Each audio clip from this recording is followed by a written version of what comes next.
Gênese no lar. Que alegria, mais um evangelho para o coração. Manhã de bênçãos da oração, da integração.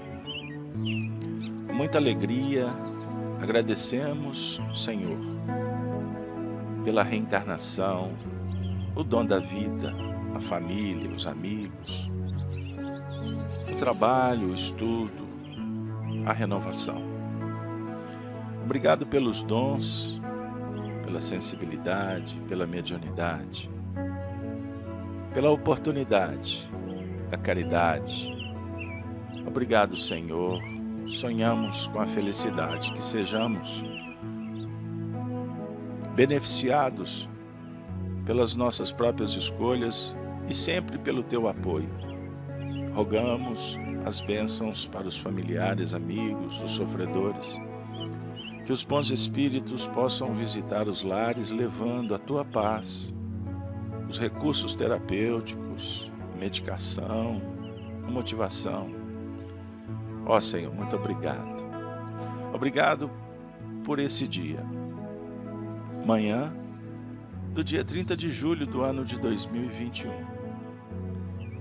Que possamos, motivados pela amizade, fraternidade, caminharmos um tanto mais em busca da sabedoria, apoiado nas virtudes, no amor que nos enleva. E assim, pedimos a autorização para iniciarmos mais um Gênese no lar, Evangelho no coração. Sempre uma celebração, mas hoje especial. Estamos completando o estudo de número 388. Que bênção! Tema: Desfazendo a ilusão. Extremamente sugestivo, uma vez que estamos buscando a verdade para desfazer a ilusão. Mas como eu repito nos nossos encontros, o tema, ele é um norteador. E que nós nos sintonizemos para construir juntos, chegarmos no objetivo. Pois bem, amigos, hoje, com muita alegria, nós vamos trazer como, vamos dizer assim, o início do nosso trabalho da manhã. Vamos trazer Jesus, através das narrativas atribuídas a Marcos, no seu capítulo 11. Farei a leitura conforme a tradução de João Ferreira de Almeida, Imprensa Bíblica. Abrindo os corações para a entrada de Jesus. É a passagem intitulada A Entrada Triunfal de Jesus em Jerusalém. Farei a leitura. Primeiro versículo. E logo que se aproximaram de Jerusalém, de Betfagé e de Betânia, junto do Monte das Oliveiras, enviou 2 dos seus discípulos.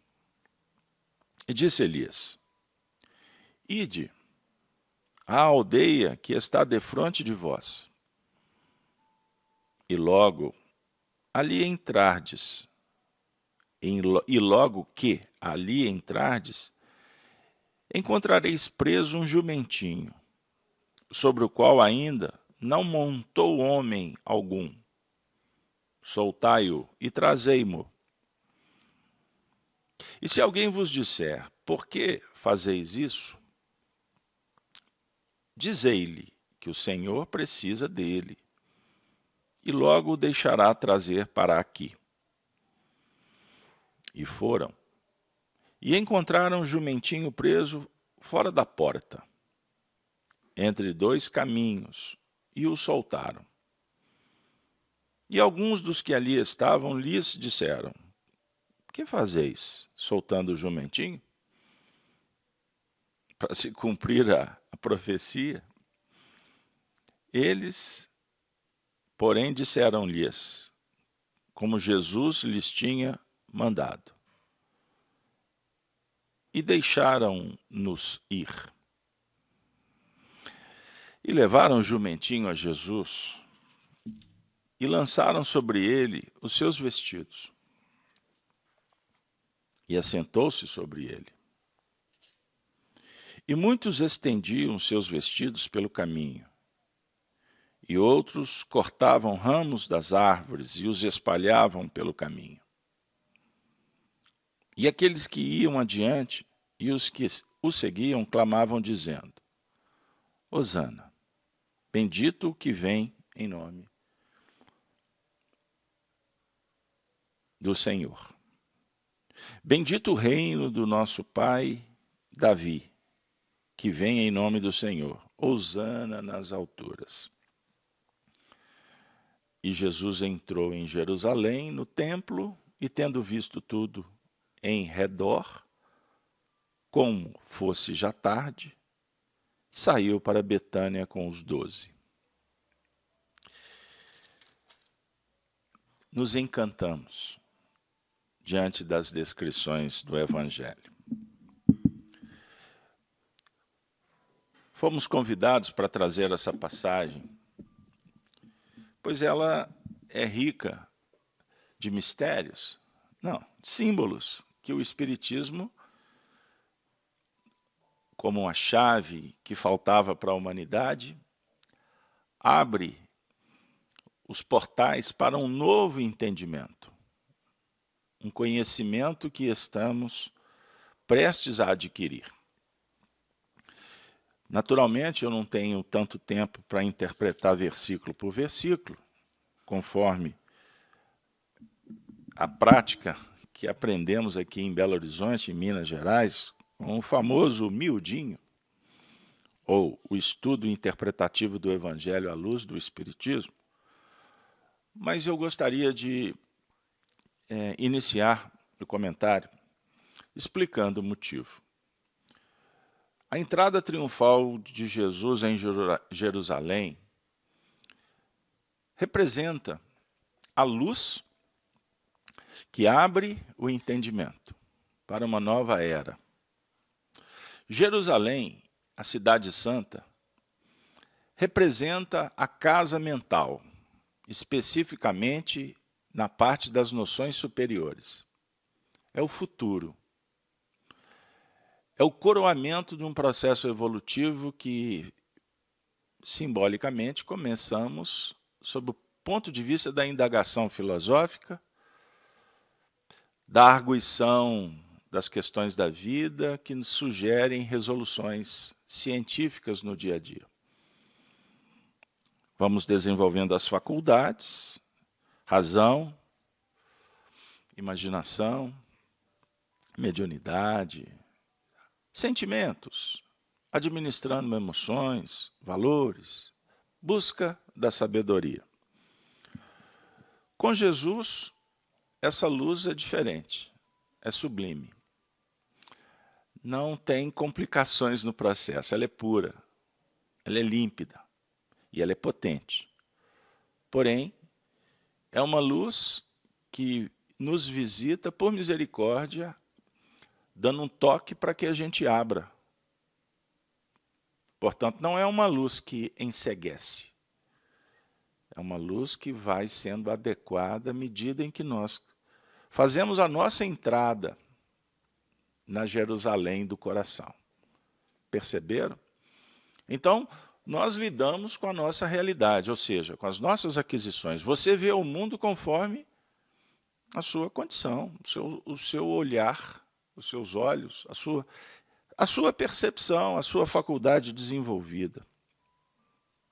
Por isso somos viajores que observamos os fenômenos que acontecem no cenário externo e interno. Conseguimos ver com mais clareza o que está fora quando o clareamento se dá na visão interior. Perceberam?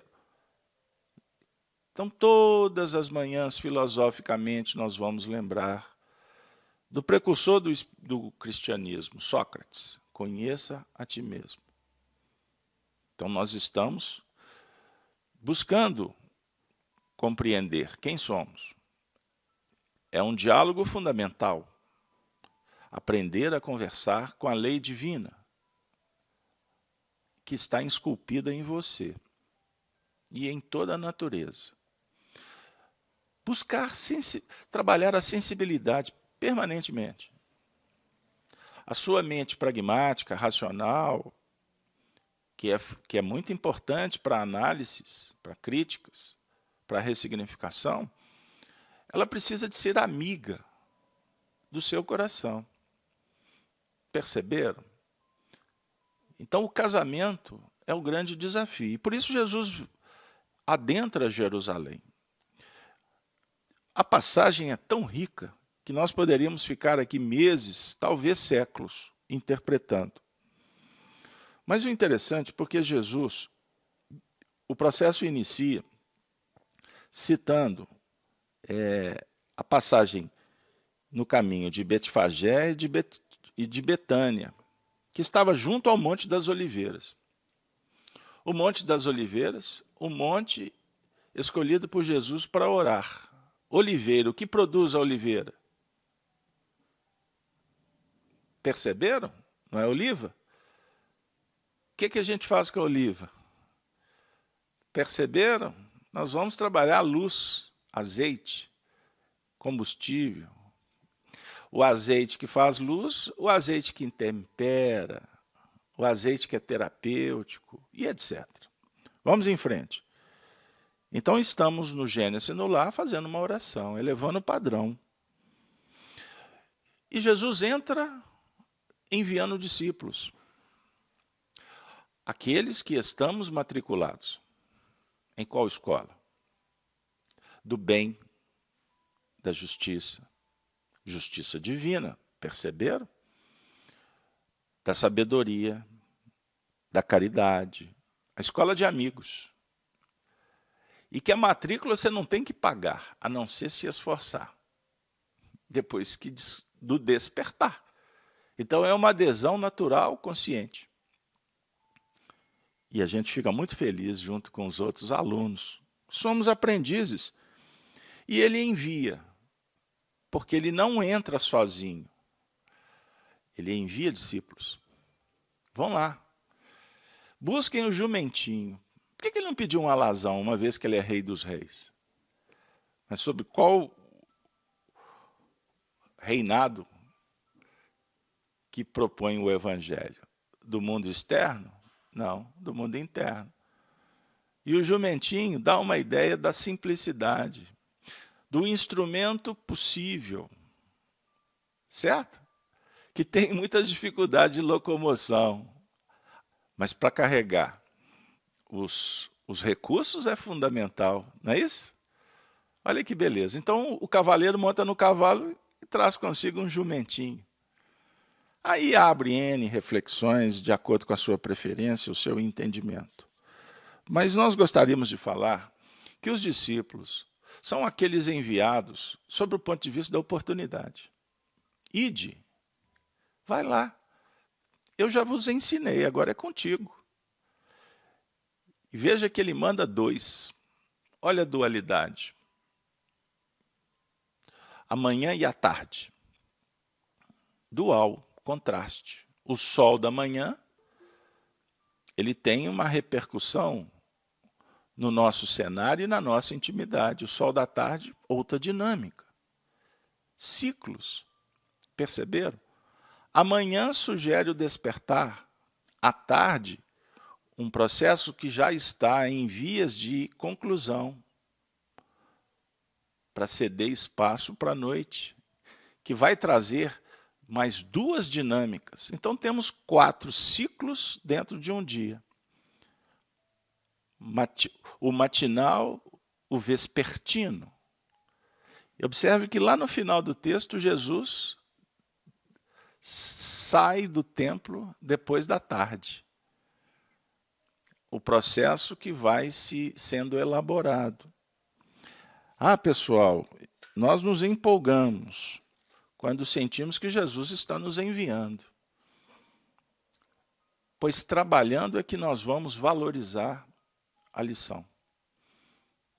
não é só recebendo-a dentro de sala, o professor ministrando.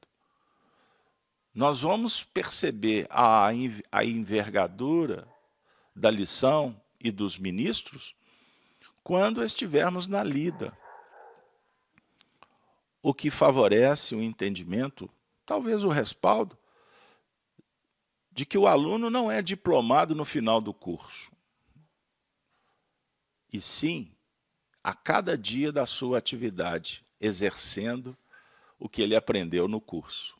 Fiz-me claro? Perceberam?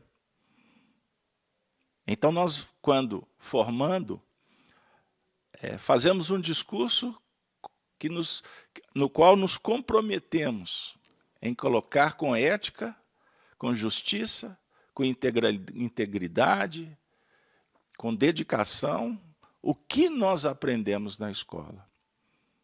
Então, quando reencarnamos, nos comprometemos com Jesus a entrar em Jerusalém, perpassar todos os caminhos necessários para o aprendizado, frequentar as escolas, mas dinamizar sempre o entendimento para não ficarmos cristalizados em princípios que foram ministrados apenas naquela escola. Buscar a unidade pela integralidade. Pela diversidade você vai atingir a perfeição. Então hoje você exerce a profissão de engenheiro. Possivelmente já fostes um pedreiro, ou quem sabe amanhã serás. O engenheiro discute o tema, né? Recebe a ideia, elabora, equaciona, faz o projeto, mas o engenheiro por excelência, na construção civil, ele não abre mão do mestre de obra, que dá um baile em muitas das suas equações. Perceberam? Então, muitas vezes, o músico, ele, num primeiro momento, se ele não tem muito recurso, ele aprende e vai tocar, como o meu avô, que era maestro, dizia, será um músico de orelha, uma expressão bem popular no interior de Minas. Mas o meu avô ficava bravo, ele ficava indignado quando o músico de orelha não se curvava, não se sensibilizava para estudar a partitura, conhecer as notas. Porque, naturalmente, o indivíduo vai ter uma desenvoltura extraordinária mais à frente. Perceberam, pessoal? Então, nós estamos observando os discípulos que foram, buscaram o jumentinho, colocaram vestes no jumento para que o Senhor pudesse montar. Qual a ideia que poderíamos trazer como as vestes? Os corpos, as ideias, as doutrinas, os elementos que corroboram com a construção da casa mental, da personalidade, mas para que o Senhor assentasse. Ou seja, todos os feitos objetivavam luz, que a luz se estabelecesse. Seria, em outras palavras, ao nível filosófico, religioso, poderíamos dizer, primeiro a gente aprende a lei, interpretamos a lei com Moisés. Um segundo passo com Jesus, que é a luz, transcendendo o que Moisés ensinou.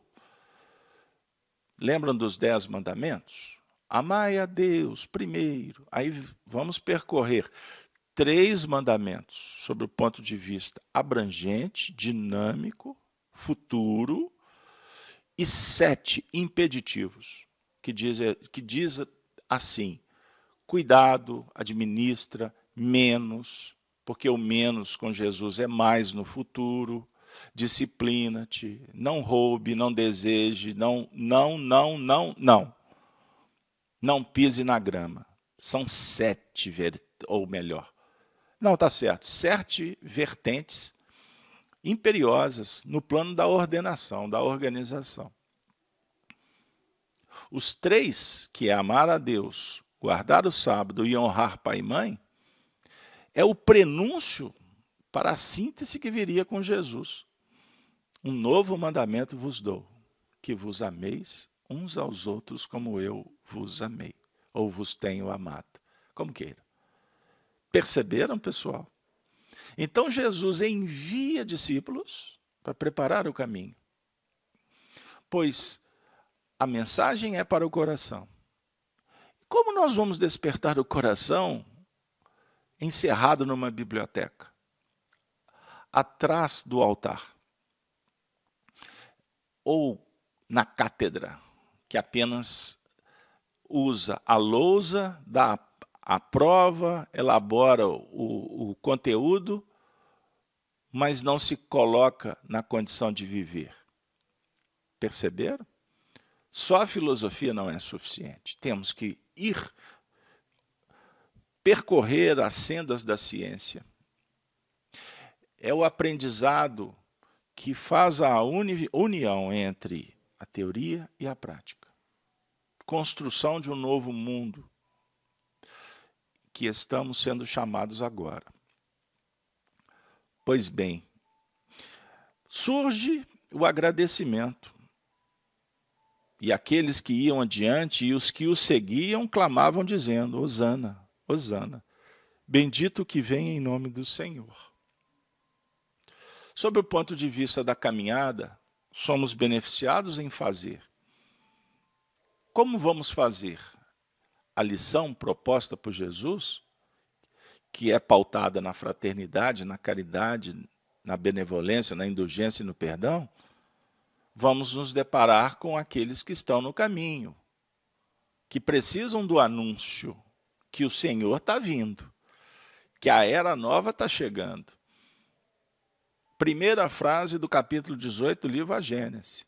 Kardec nos chamou para ler essa frase por muitos eventos do Gênese no Lar, quando estudamos. Os tempos são chegados. Somos informados. Estão lembrados da frase? Que os tempos são chegados. O tempo da mudança, o tempo da regeneração. Os Espíritos estão avisando. Eles estão anunciando. E como que anunciam? Pegam um megafone e falam assim: olha, gente. Não. Eles saem pelo mundo para fazer luz. Porque estes que precisam do aviso, a maioria estão engaiolados na ilusão e pagando um preço alto, que é a dor. A imperfeição traz para junto da gente os dissabores, que naturalmente são elevadores da consciência, são despertadores, são indicadores que precisamos mudar. Mas quantos estão enfronhados de tal forma que não conseguem perceber que estão numa direção certeira do precipício? Quantas milhões de pessoas que estão sofrendo e não têm remédio, pois desconhecem? O mundo atual que não oferece educação. Os homens somos campeões de discussão, esgrima intelectual. Arvoramos por querer mudar o mundo, pautados, inspirados na fraternidade, na igualdade, na liberdade, mas temos dado testemunhos de uma incompetência voraz, pois queremos fazer isso lá fora, descolados da sinceridade, da honestidade, da hombridade, da dignidade de aplicar a si mesmo. Por isso nós vamos nos deparar com tantas incoerências. No cenário político, discute-se tanto, mas o que é fundamental fica esquecido. Por isso que alguns defendem a teoria que, se entrar no cenário político, a discussão é uma só: honestidade e corrupção. Quantos se vinculam à honestidade para dar a base para se discutir qualquer tema? Quantos estão discutindo os temas interessados apenas em si mesmos? Não tem honestidade. A injustiça campeia. E pautado na justiça do mundo, que é imperfeita, e que, na verdade, dá o respaldo para todas as falcatruas, a adulteração que nós, homens, adotamos num sistema de corporativismo. Quando Jesus propõe uma dinâmica de cooperativismo. Perceberam a diferença? Corporativismo, corporações que querem manter o sistema da imperfeição. E que se instaura, me perdoe, no próprio templo de Jerusalém. Estes que dizem bendito, hosanas, são aqueles que estão em despertamento, que estão levantando o dedo e clamando, dizendo, Senhor, me ajude. Este é o caminho que o discípulo, conectado com o mestre, percorre. Ele sai pelo mundo dizendo, Senhor, para onde vou? Aí a orientação diz assim, vai por ali porque tem um jumentinho, traga-o. Ou seja, ali tem uma tarefa, tem um hospital, tem um cárcere. Ali tem fome, tem doença, tem desespero. Vá ali. Vá, e quando abordarem, diga, foi o Senhor que me enviou. Você vai colocar um crachá dizendo assim, Jesus, sou funcionário. Não, não, não. Você vai passar por essa senda, focado no atendimento ao sofredor, porque o sofrimento é inerente do grau de inconsciência, de incompetência, de desconhecimento, de ausência de educação. Então você vai atender aquele que te pede. Perceberam? Aí eu faço uma conexão rápida com o Sermão da Montanha, quando Jesus diz assim, dê a quem te pede. O mestre não disse, dê o que te pedem. Perceberam a abrangência? Então, o cristão sai pelo mundo para minimizar as distâncias, encurtá-las no trato com o semelhante. E como podemos fazê-lo? Com a caridade, com a teoria que agrega. É o amor que aproxima, que vence barreiras, que auxiliam como aquela corda lançada no precipício para aqueles que se interessarem, tocarem nessa corda e você fazer a sua parte ajudando a puxar. Mas se o indivíduo não pegar na corda, não é possível salvar. Perceberam? Então nós estamos num momento, num cenário histórico fundamental. E eu chamo vocês, como amigos, respeitosamente, para refletir nesse último versículo. E Jesus entrou em Jerusalém, no templo, e tendo visto tudo em redor, como fosse já tarde, saiu para Betânia com os 12. Esse versículo traz também muitos ensinamentos, mas vou me deter no finalzinho. Depois de realizada a tarefa, ele sai com os discípulos para Betânia. Naquele momento vespertino, não foi num instante matinal. A definir que o amor não para. É um ciclo que se abre, que se fecha, que é reconfigurado, que é redinamizado, como água de um riacho, que é dinâmica, diferente da água num poço que está parada. O amor propõe o alimento pelo trabalho, pelo mérito, pelo esforço, pela fé, pela esperança, pela bondade. Amor, amor, amor sempre. O nosso tema, desfazendo a ilusão. Jesus se aproxima para isto, com a verdade, com a sua autoridade, com a sua capacidade, com a sua autenticidade. E nos convida para operacionalizarmos na caridade. Assim venceremos a nós mesmos. Superaremos as rupturas, as incoerências, pela capacidade de servir. Emmanuel, o nosso benfeitor, amigo das manhãs, esse programa, tem nos auxiliado tanto. E mais uma vez, a proposta é que ele chegue para os nossos corações, como visitou o do seu médium Chico Xavier, no dia 25 de novembro de 1960.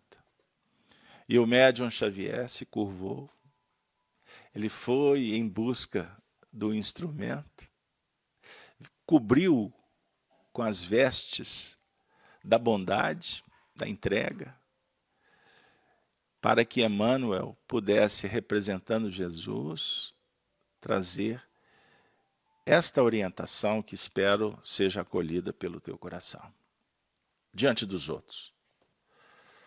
Livro Seara dos Médiuns. Na trilha humana, é indispensável consideres os problemas dos outros. Há quem deseje seguir no ritmo de teus modos. Contudo, tem os pés claudicantes. Amigos vários tentam escutar determinada peça musical com a tua acuidade auditiva, mas carregam com eles os tímpanos semi-mortos. Companheiros diversos quereriam ver a terra com precisão de teus olhos. No entanto, sofrem deficiências da miopia. Esse pretende comer de teu prato suculento. Entretanto, guarda o estômago doente, pedindo canja leve. Outro aspira a partilhar-te o labor manual. Todavia, mostra o braço hemiplégico envolvido em tipóia. Aquele outro procura recordar com a segurança de tuas reminiscências. Contudo, traz o cérebro dominado pela amnésia. Amigo, amiga, família Gênesis no lar. Assim também, na caminhada espiritual, surpreenderás criaturas irmãs que não podem comungar-te de pronto a faixa da experiência ou de experiência. Estimariam, é verdade, estimariam, sentir como sentes e raciocinar como raciocinas. No entanto, respiram ainda nos começos difíceis ou nas provas regenerativas da inibição. tanto quanto não podes exigir passo firme a pernas enfermas, nem pensamento certo a cabeça louca, não deves esperar que o próximo te abrace a convicção ou te adote o ponto de vista. Cada pessoa vê a paisagem da condição em que se coloca. Conflito acalentado gera conflitos novos. Discórdia mantida é processo de crueldade. Indubitavelmente, a doutrina espírita, com a bênção de Jesus, não te pede aplaudir a ilusão dos outros, mas, em toda parte, é apelo vivo das esferas mais altas a que aprendamos e trabalhemos, instruindo e servindo, para que a verdade, dosada em amor, se faça luz que auxilie os outros, desfazendo a ilusão. Emmanuel, para o nosso coração. Minha amiga, meu amigo, você que está vindo a primeira vez ao nosso encontro, primeiramente agradeço a sua presença. Aos demais que já são pertencentes a essa causa, pois convidados aceitaram e se permanecem, significa que já são aqueles que estão sendo enviados em busca do instrumento para preparar a vinda dos cavaleiros, que fazem parte de um grupo que representa um grande general, um arquiteto, um mestre por excelência, o maior dos filósofos e o campeão da bondade, Jesus. O Espírito de verdade que se aproxima do nosso coração, apostando no templo sagrado da nossa Jerusalém interna. E agora, vem nos dizer especificamente, na manhã do dia 30 de julho de 2021, que chegou a sua hora, que chegou o nosso tempo, a nova era. Indubitavelmente, a doutrina espírita, com a bênção de Jesus, não te pede aplaudir a ilusão dos outros. Não, não te pede. Mas em toda parte, não é só ali ou acolá, no templo, na sua casa, em toda parte. A doutrina espírita é um apelo, e não é um apelo morto das letras, que está na mão de um ou outro privilegiados. Não, é um apelo vivo que vibra em toda parte. É um apelo que dialoga com as esferas mais altas, que vem dos céus e que precisa repercutir da terra para os céus, num processo de instrução e serviço, educação, orientação, para que a verdade, dosada em amor, na área médica, filosófica, existe uma sabedoria extraordinária. O que diferencia o remédio do veneno é a dose.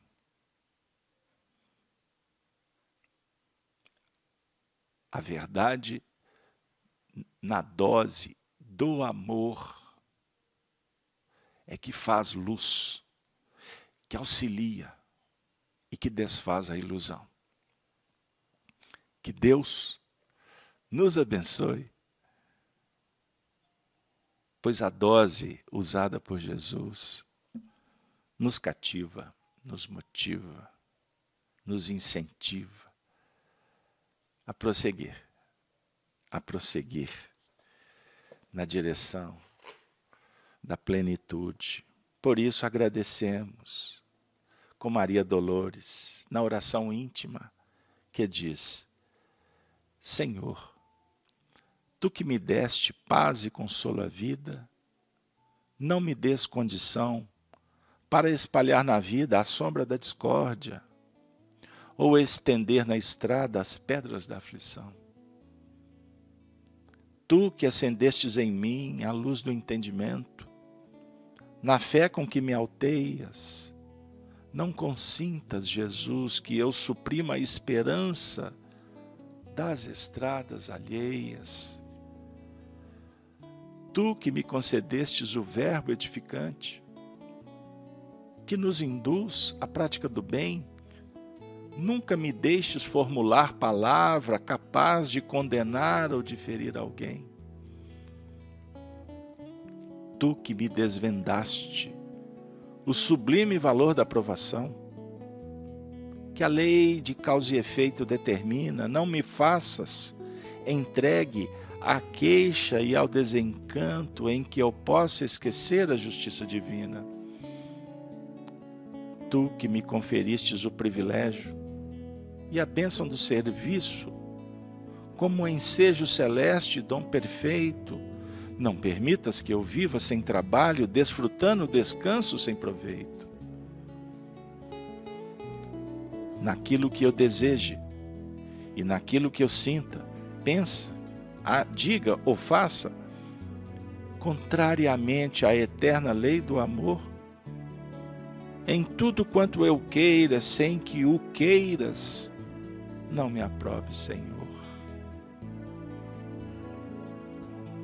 Que eu viva sempre a eterna lei do amor. Ah, Senhor, muito obrigado pelo penhor,